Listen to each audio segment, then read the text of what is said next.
My parents and I were headed to Virginia to visit my grandmother and a big chunk of our family for Thanksgiving. It was chilly out, but not chilly enough to stop 9-year-old me from overheating or getting sick 3/4 of the way through the trip. We were somewhere in West Virginia, and there was no exits for like an hour or so, and there was nowhere safe to pull over or step out for a few miles. Where we were was completely in the middle of nowhere, and it was around 2 a.m. in the morning. "Mom, I think I'm gonna throw up." My mom searched around for probably like 45 seconds straight and couldn't find anything for me to puke in. This was probably the first and only time that I ever threw up in a pillowcase. After about 10 minutes, we pulled over to a small one-vehicle rest area directly next to the farthest right lane, and my mom took me to the railing so that way I can once again throw up. When that was over, we went to the trunk of the car where my mom dug around for paper towels and a bag to put the pillowcase in. She found the paper towels and wiped my face. While she continued her search for the bag, there was a slight rustling coming from behind us near the woods. "You girls need some help." We both stopped what we were doing and briefly turned around to see that large, bald man, probably late 40s, had come from the woods on a bicycle. He had absolutely nothing with him, not even a jacket. My mom immediately slammed the trunk and grabbed me. She threw me in the back seat and jumped in the front and yelled, "Go, go, go," to my dad. "What the was that? Was that a person?" My mom explained to him what happened, and to this day, the question we've always asked is, where the hell did he come from? It's just strange to me that someone will be riding their bike at 2 in the morning in 40-degree weather and only a t-shirt for at least 20 miles away from the city. Do I think he had ill intentions? Probably not. But what was he doing there? We may never know the answer to this question, but I'm glad we never found out that day.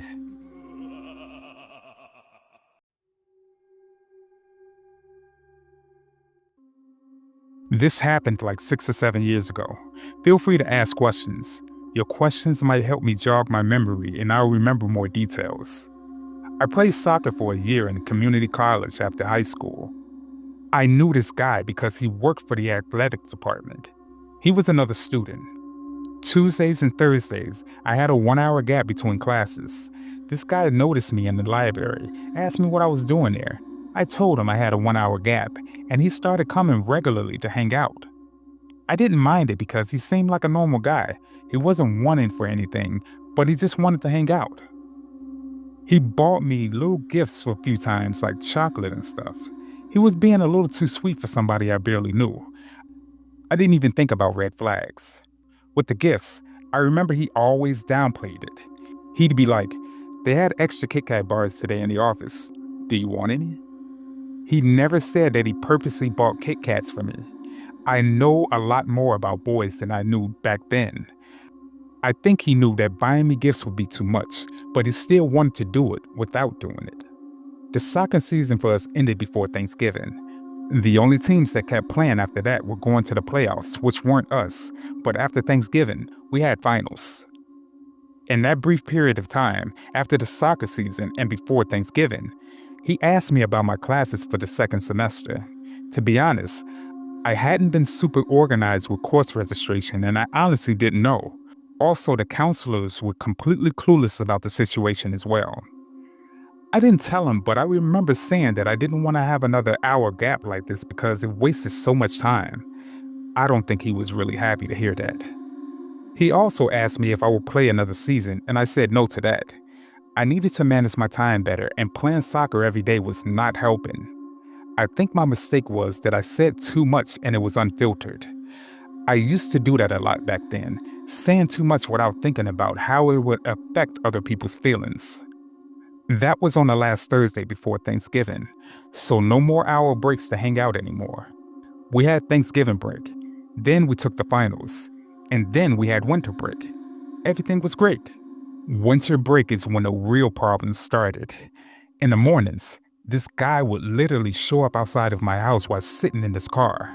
The first time, I didn't even believe it was actually him. The second time I checked, and it was. By then, it was already really clear that we both knew what was going on. He was stalking me. And that wasn't all.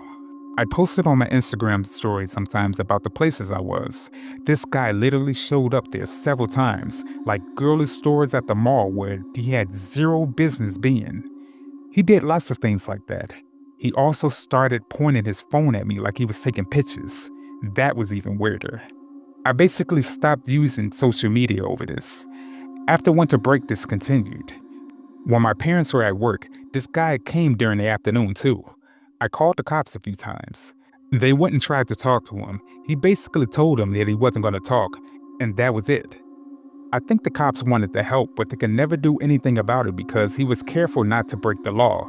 Like he didn't trespass, he didn't make threats, he didn't show weapons, etc. I have no idea what he's doing now. Maybe his little obsession kind of became a little old and he found other things to pay more attention to. At least I hope so. But if he still comes by, I have no idea. I think the most challenging thing is that I couldn't even tell my parents since I knew they would completely freak out.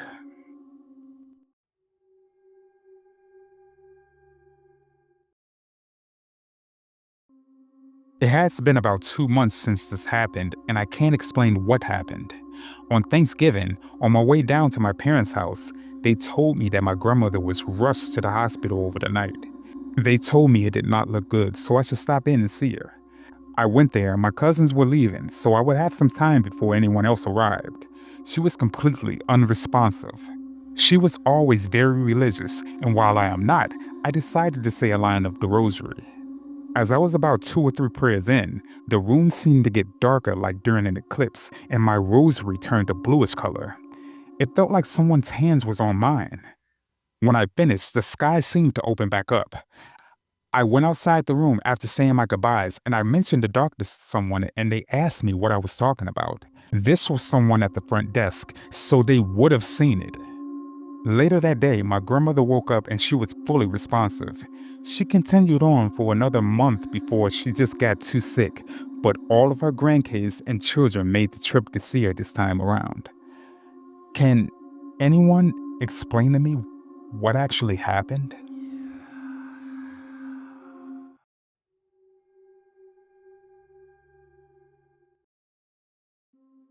This experience happened in November of 1995. On Thanksgiving Day, my godmother was rushed to the emergency room because she was not feeling well. Once at the hospital, things went downhill fast and she was admitted into the ICU and put on life support to help her breathe because she was having trouble breathing on her own. Well, my mother and I stayed with her late that evening and decided to go home to get some rest so we can get back to her side in the morning. Once we were at home, I decided to sleep in my mom's room in case the hospital called with news.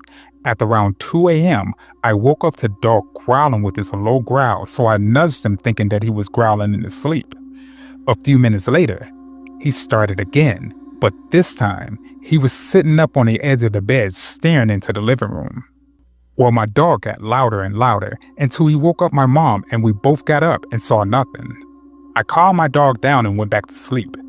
Maybe 10 minutes later, I can hear footsteps in the living room, but not normal footsteps. These sounded like they were walked by dragging one foot behind them. Both my mother and I sitting up in the bed looking into the living room, hearing the footsteps, but seeing nothing. I was getting out of my bed and I heard a noise, the sound of someone dropping something on the table, but I still saw nothing and the dog was going crazy at this point. I went to turn on the light and that's when the phone rang. It was the hospital informing us that my godmother just had a stroke and was in a coma. The news was heartbreaking, and when my mom hung up the phone, we headed to the hospital. It was about a 30-minute drive to the hospital and neither one of us spoke a word. My mind was on my godmother and what just happened at home right before the phone rang. Once we arrived at the hospital, we got out of the car and there was the strongest smell of roses in the air with no roses to be found. We both smelled those roses all the way to my godmother's room in the ICU. Then the smell faded away once we entered her room. The doctor came in and informed us that the test revealed that the stroke caused major swelling in her brain, and because of that, she had damage to her brainstem and was brain dead. The next day, she was removed from life support and passed away. Now, I can't explain what happened in those early hour mornings. Some say she was saying goodbye. Others just don't know. What do you think? I really couldn't give you guys an answer.